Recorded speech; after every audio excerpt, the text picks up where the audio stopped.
Vous regardez la single note, le format court de la confrérie du Rhum. Et aujourd'hui, je ne suis à nouveau pas seul, mais avec un invité, personne d'autre que Nico, Rhum Lover, que vous connaissez très certainement. Salut Nico, comment tu vas? Salut tout le monde, ça va très bien, merci et toi? Bah écoute, ça va, hein, ça va toujours. Alors Nico, pour ceux qui ne te connaissent peut-être pas, comme maintenant on a l'habitude un peu avec ce format, est-ce que tu pourrais te présenter rapidement, nous dire ce que tu fais? On sait que tu as, enfin je sais du moins que tu as plein de casquettes. Euh, Raconte-nous tout. Bah Nico, moi au départ j'ai eu un blog qui s'appelle Cœur de Chauffe, qui est consacré au rhum, à 100%. Et puis je suis amené aussi à travailler avec Rhum Attitude, la boutique en ligne, pour ce qui est du contenu, du blog, des notes de dégustation, tout ce qui est topo sur les marques, sur les pays, producteurs, etc. Et puis voilà, quand c'est possible, on fait aussi des soirées dégustation. Voilà, qu'on va faire en ligne là bientôt. On a une soirée qui arrive bientôt D'ailleurs, sur la Jamaïque avec il l'ami me semble Olivier que vous avez Scars. lancé des box récemment aussi, Ouais, il y a pas longtemps. exactement. C'est ça, Est-ce c'est que pour tu ça peux nous en qu'on. dire un peu plus? Alors c'était pas que découverte, parce qu'en fait on fait des échantillons toujours sur le site. Quasiment tous les rhums vendus sur le site sont présentés en échantillon aussi. Et les gens parfois voulaient se faire des petits line-up Mhm. sur des thèmes ou pas. Et parfois ils avaient un peu de mal à constituer leur line-up. Du coup on a proposé de les aider en faisant des packs de dégustation sur des thèmes comme la Jamaïque, la Martinique, les rhums blancs AOC. Les rhums bruts de distillation, enfin voilà, il y a tout un tas de thèmes. On fait aussi des thèmes par marque. On a un thème là sur Mova qui est assez sympa pour découvrir Ok. cette distillerie très, très particulière. Et voilà. Et donc il y aura des soirées dégustation souvent qui accompagneront un pack en particulier. Donc on va Ok. démarrer bientôt avec la Jamaïque là. Ce sera le 27 mai. Et donc ouais, comme je disais, en compagnie d'Olivier Scars, qui me semble que tu connais un petit peu. Un tout petit peu. Il était invité dans un des derniers épisodes, là, justement. Donc, Ouais. c'est pour ça. Bah écoute, tout un programme. Ça me fait plaisir, en tout cas, de t'avoir dans ce format. Alors, aujourd'hui, tu as décidé de vouloir déguster un rhum avec nous. Qu'est-ce que Ouais. tu as choisi? J'ai choisi un rhum cubain. C'est un rhum, c'est un co-bottling entre The Whiskey Agency et la Maison du Whisky. Rhum cubain distillé en 98, embouteillé en 2016, donc un 18 ans. Ça vient de la distillerie Sancti Spiritus. Ouais. En fait, Sancti Spiritus, c'est pas vraiment finalement le nom de la distillerie. La distillerie, c'est plutôt la distillerie Paraiso, qui se trouve dans l'État, la région de Sancti Spiritus. Ouais. Voilà, donc c'est un rhum moi qui m'a fait redécouvrir tout un style cubain et même latino plus largement, parce que moi je voyais ce style comme un style plutôt léger, plutôt pour les cocktails, qui m'intéressait pas spécialement.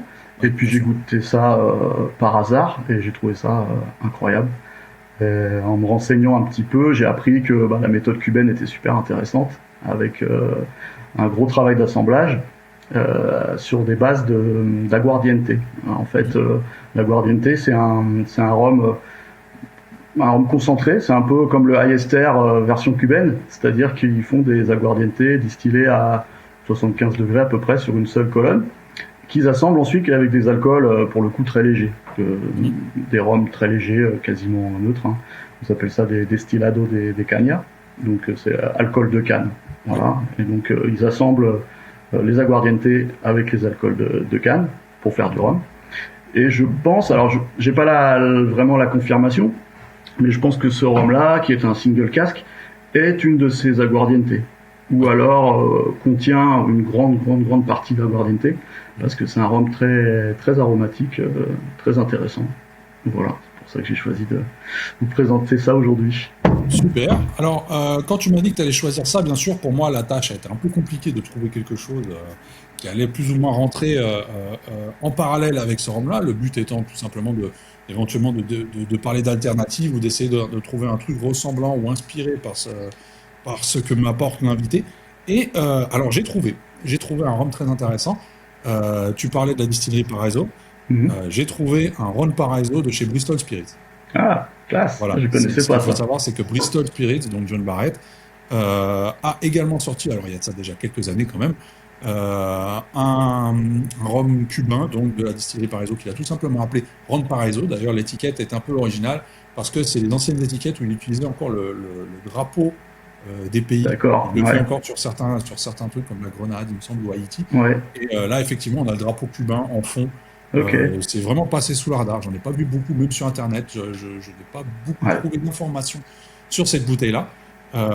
Mais j'ai réussi à m'en procurer un peu. D'ailleurs, on va mettre l'image de la bouteille dans la vidéo.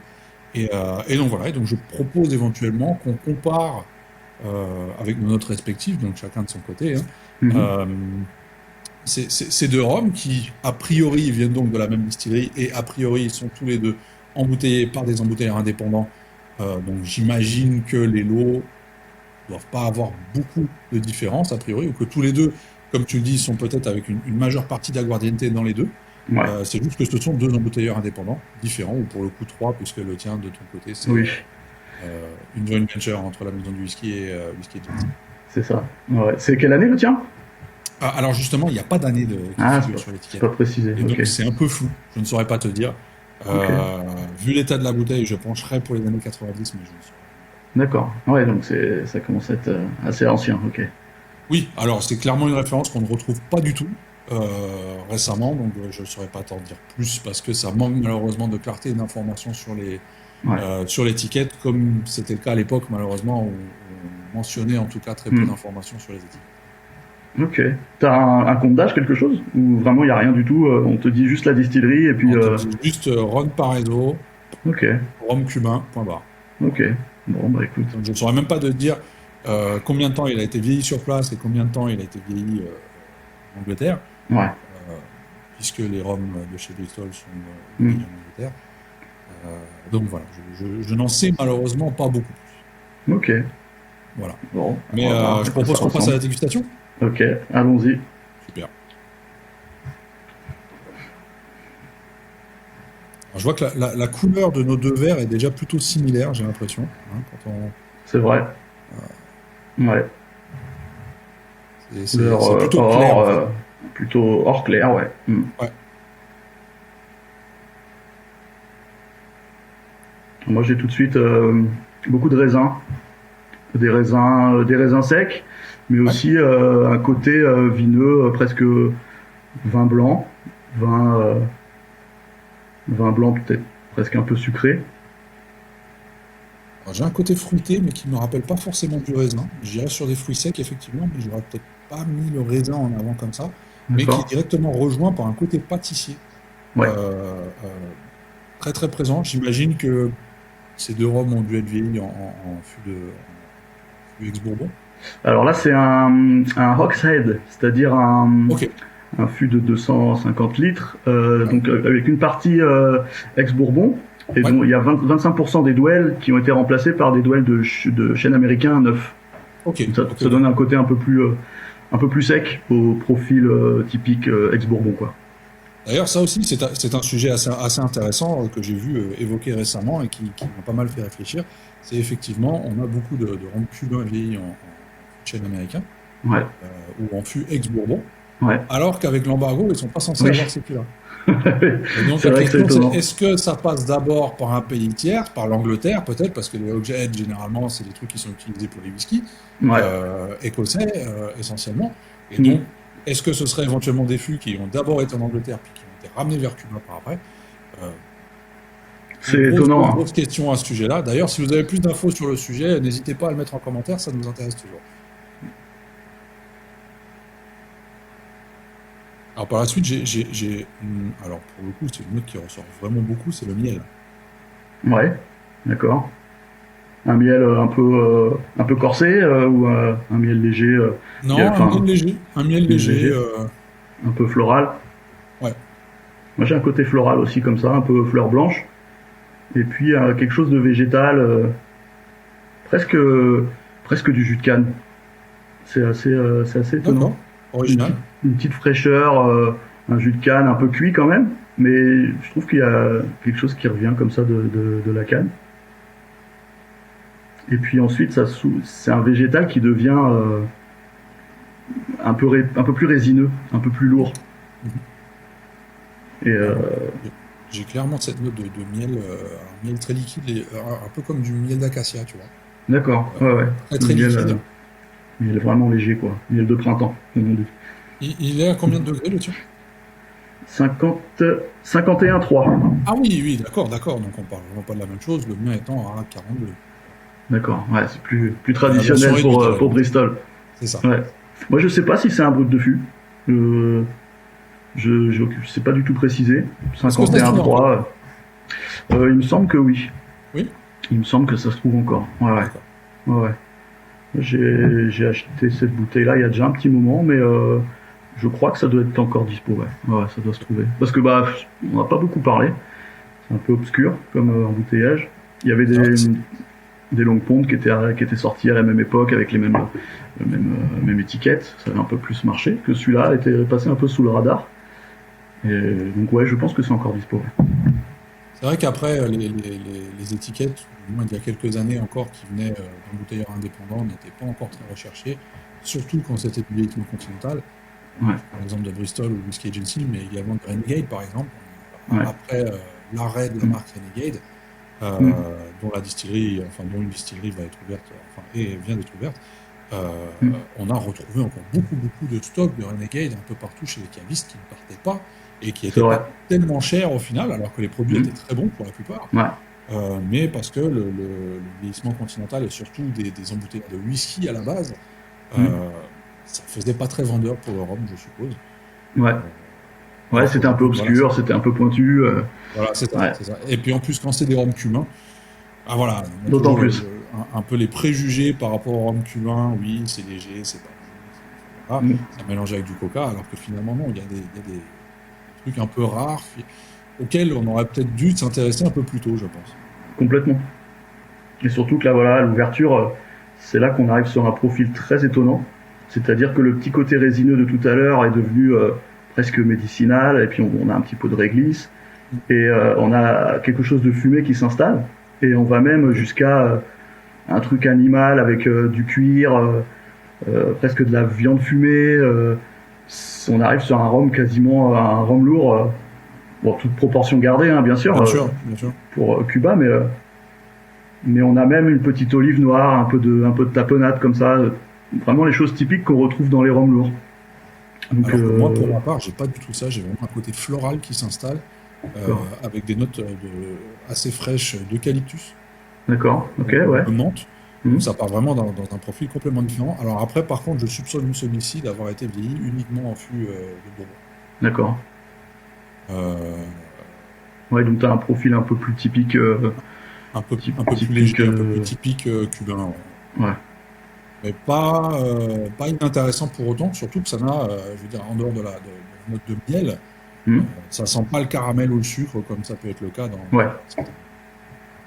Oui, il y a quand même du corps, il n'y a pas besoin, voilà, Voilà, voilà, de il y a quelque chose de sucre pour construit. amener autre chose. Exactement.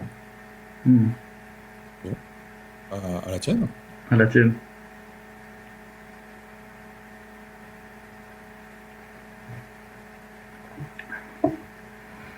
Mhm.